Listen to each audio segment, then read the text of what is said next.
kami nga mga magwawali sa evangelical church o sa mga born again preachers, evangelists, missionaries, and teachers, nagtamod gyud mi sa gitudlo ni Kristo. Ang iyang mga pulong mao'y iwali ang kamatuoran. Wa gyud magtudlo si Kristo nga pagsusi mo sa mga encyclopedia o sa mga Britannica o sa mga history alang sa panglig-on sa inyong pagtuo. No sir, no ma'am.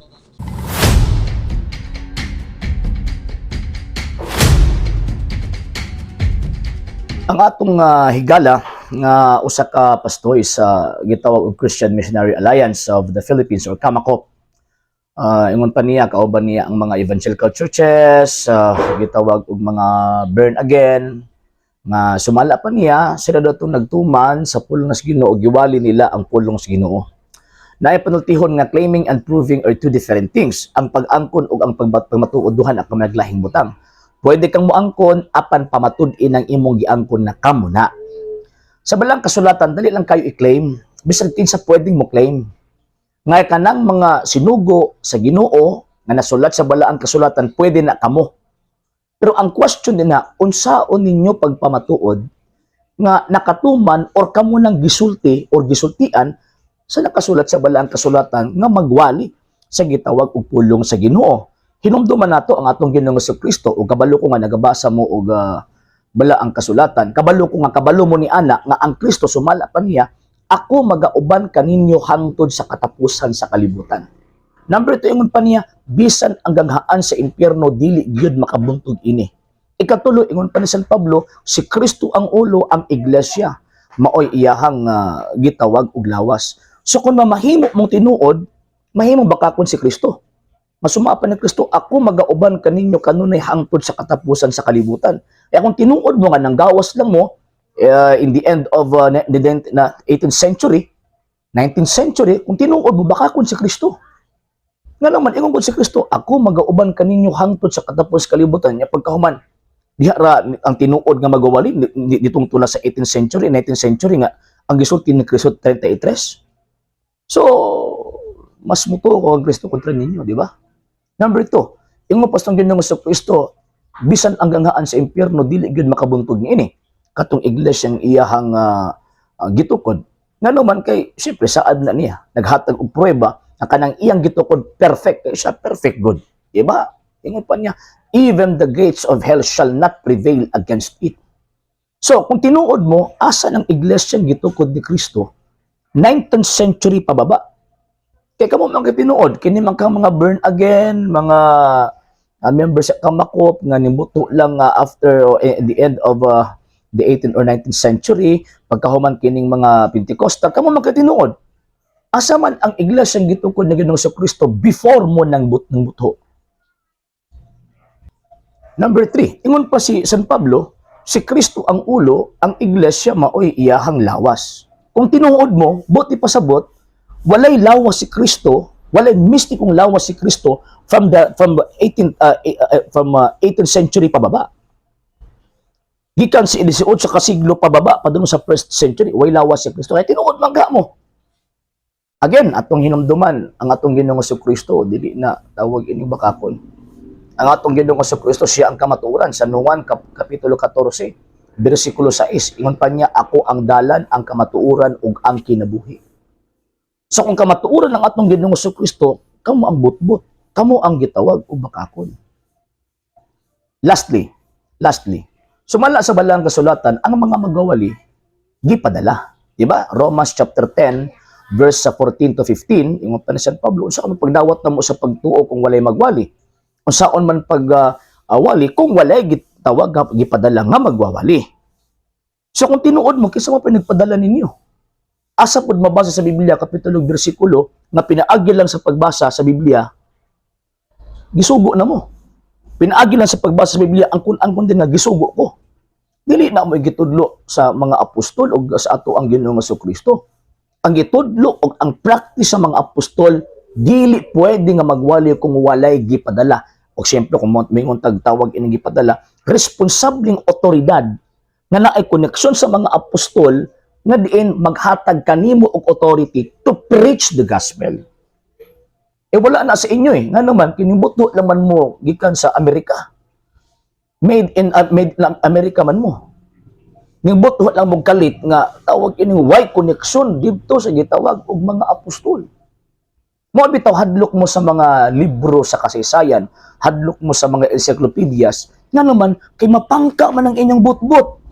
Mapangka man ang inyong gitawag og bakag. Nga naman kay ang encyclopedia, ang mga historical books dili mamaka concerning sa inyong history. Kung dili mo motuo sa inyong gitawag og sa mo ang history, kung dili mo motuo sa amo ang kasaysayan, kanang inyong kasaysayan may tuuhi. Nga kanang inyong pundok gitukod lang og mga Amerikano. Umingon sila nga dili man ta makakaplag o di man ta makapalig-on sa pagtuo kung tawag ining magbase tag encyclopedia. Remember nga ang Ginoong Dios wala mag-create lang og pulong lang. Remember samtang naa siya gitawag og pulong, naapoy gitawag og kasaysayan. Og mismo ang Ginoong Dios nagtudlo niya na nga siya ang magtudlo kanato pinaagi sa kasaysayan. Si Ginoong Jesucristo nagtuo lang mo nga usa lang ka religious leader ang ato ang Ginoong Jesucristo. Dili. Usa pud siya ka historical figure.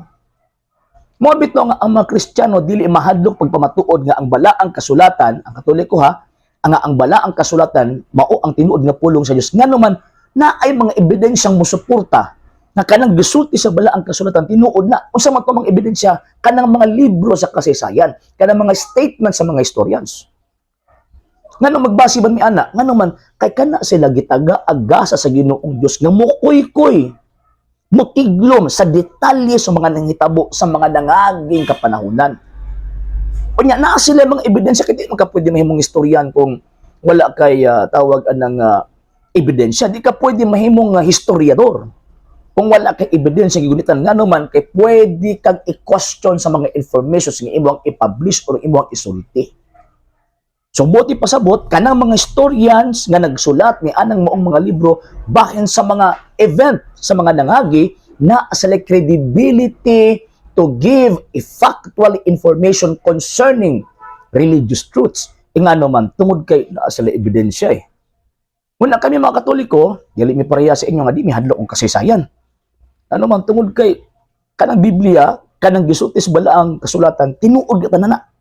Nga naman kay naay mo reaffirm na kanang nahitabo sa balaang kasulatan tinuod na nga mga persona, tinuod na ang mga panghitabo. Kay dili pwede nga magsungag ang kasaysayan o kining gitawag og balaang kasulatan. Unya sa kasaysayan nagsulti nga kanang iglesyang gitukod ni Ginoong Jesucristo mao nang Iglesia Katolika. O kanang mga ministro nga naa sa Iglesia Katolika mao nang naay koneksyon sa mga apostol, ilabi na sa katong gisugo ni Ginoong Jesucristo sa San Mateo kapitulo 28 bersikulo 19 hangtod sa gitawag og 20. So buot ipasabot kanang inyong pundok way kalabutan na ang Kristo. Kanang inyong pagwali-wali wa mo'y katungod magwali. Yes, na amoy tawag ining rights na amoy rights nga mawali kay syempre Filipino man mo na amoy tawag anang freedom of expression pero wala moy rights nga mo bit-bit sa pangalan sa Ginoo in the name of him, in the name of Christ nga naman kay walay otoridad nga nagsugo ninyo nga maghimo mo sa ingon. So si bisan kinsa nga motuon ninyo instead of langit ang kapaingnan maimpyerno na hinuon. Nga naman kay kamo man ang nagtudlo nga di na mo mutuo sa iglesia nga gitukod ni Kristo. Kamo man ang nagtudlo nga di na mutuo sa mga kamatuoran. Remember ang source of truth mangud ang Ginoong Dios. Na a religious truth na apoy gitawag og secular truth. And remember pag truth gani kan mga kamatuoran wa gila ang source ni ang Ginoong Dios. So kung banggaon nimo ang kamatuoran nga nakasulat sa balaang kasulatan sama ra nga imong gibangga gihapon ang Dios. Nga naman gimbutan sa Dios nga masulat sa libro sa kasaysayan ang kasaysayan sing iglesia. Tungod kay kining mao iglesia nag-exist aning kalibutan na og nahitabo nga ang mga event kaning adto na ay kalambigitan ang Santa Iglesia Katolika sa mga butang ilabi na sa pagtudlo mahitungod sa kamatuoran mahitungod kang Ginoong Jesucristo. So kamo kanang kamakop Pentecostal, born again, kanang maong mga punduka, bugos, fake. Seventh-day Adventist, Iglesia ni Cristo ni Manalo, mga fake na nga mga pundok na nag-angkon-angkon lang, subay lang sa ilang pagbasa. Way koneksyon sa nakasulat sa balaang kasulatan, ilabi na sa mga apostol nga gisugo ni Cristo sa pagwali sa maayong balita. Una bantit ang mga higalag mga igsuon nato na ko mga Katoliko. Roma Kapitulo 16 bersikulo 17 ingon pang San Pablo hangyon kamo mga igsuon nga magbantay ug maglikay kamo ni adtong mga tawo nga bahin-bahin kaninyo. Number 2, musupak sa inyong pagtuo kay kining maong mga tawhana wa mag-alagad kang Kristo kundi nag-alagad lamang sa ilang kaugalingong mga tiyan.